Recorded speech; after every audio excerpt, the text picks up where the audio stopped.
Salam sejahtera Bapak Ibu yang dikasihi Tuhan. Kita bertemu lagi dalam Renungan Harian GKI Kebonjati bersama saya Agus Gunawan. Saudara-saudara, kita semua pasti punya orang yang dekat dengan kita. Dan orang-orang itu biasanya menjadi sumber inspirasi dan kekuatan buat kita. Dorongan dan keyakinan mereka bisa membangkitkan semangat kita ketika kita berhadapan dengan situasi-situasi sulit dalam hidup kita yang kita jalani. Tetapi kadang-kadang Bapak Ibu sekalian, mereka juga bisa melemahkan kita. Kadang-kadang mereka menjadi pesimis dan pertimbangan mereka bisa membuat kita ragu. Apakah kita terus maju atau kita menyerah dengan situasi yang kita hadapi. Dan tampaknya kalau kita membaca Mazmur 11 dalam renungan kita hari ini, pemazmur juga menghadapi sahabat-sahabatnya yang melemahkan daya juangnya. Maka itu mari kita membacanya bersama-sama. Kita baca 3 ayat pertama dulu Bapak Ibu sekalian. Untuk pemimpin biduan dari Daud, pada Tuhan aku berlindung. Bagaimana kamu berani berkata kepadaku, terbanglah ke gunung seperti burung? Sebab lihat, orang fasik melentur busurnya, mereka memasang anak panahnya pada tali busur untuk memanah orang-orang yang tulus hati di tempat gelap. Apabila dasar-dasar dihancurkan, apakah yang dapat dibuat oleh orang benar itu? Nah, saudara, 3 ayat pertama menggambarkan situasi di mana teman-teman pemazmur seolah-olah berkata, lihat, musuh itu terlalu kuat. Tidak mungkin kamu sanggup menghadapi mereka.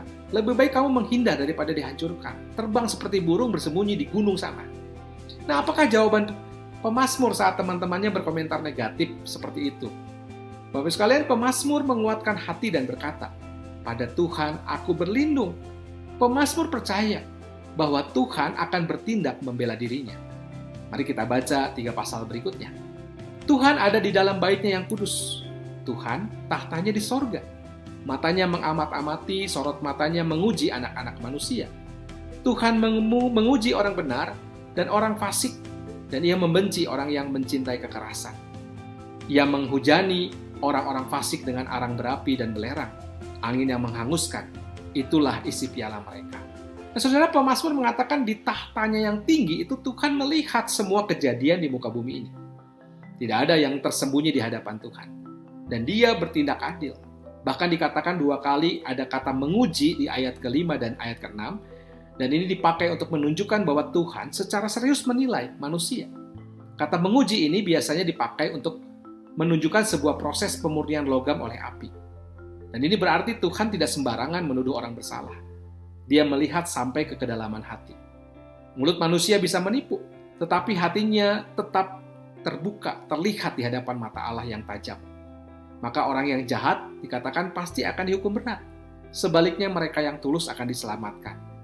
Nah, saudara, kalau kita melihat ke sekeliling kita, ketika kita berhadapan dengan nasihat teman-teman pemazmur yang pesimis itu, yang sepertinya benar, apa mungkin kita bertahan di tengah ketidakadilan, di tengah permasalahan yang ada di sekeliling kita? Namun, seperti pemazmur, Bapak sekalian, kita bisa menguatkan hati dan percaya kepada Tuhan. Ayat terakhir, ayat 7 mengatakan, sebab Tuhan adalah adil dan ia mengasihi keadilan. Orang yang tulus akan memandang wajahnya. Saudara, Tuhan kita adalah Tuhan yang berkuasa dan adil. Dan dengan kuasanya, ia bisa menghancurkan rencana orang-orang jahat. Dan pada saat yang tepat dan oleh keadilannya, saudara, dia akan memelihara kita yang hidup bersandar penuh kepadanya. Maka itu, saudara, ketika menghadapi situasi apapun dalam hidup ini, jangan gentar. Ada Tuhan yang akan menjaga bersama-sama dengan kita. Tuhan memberkati kita. Amin.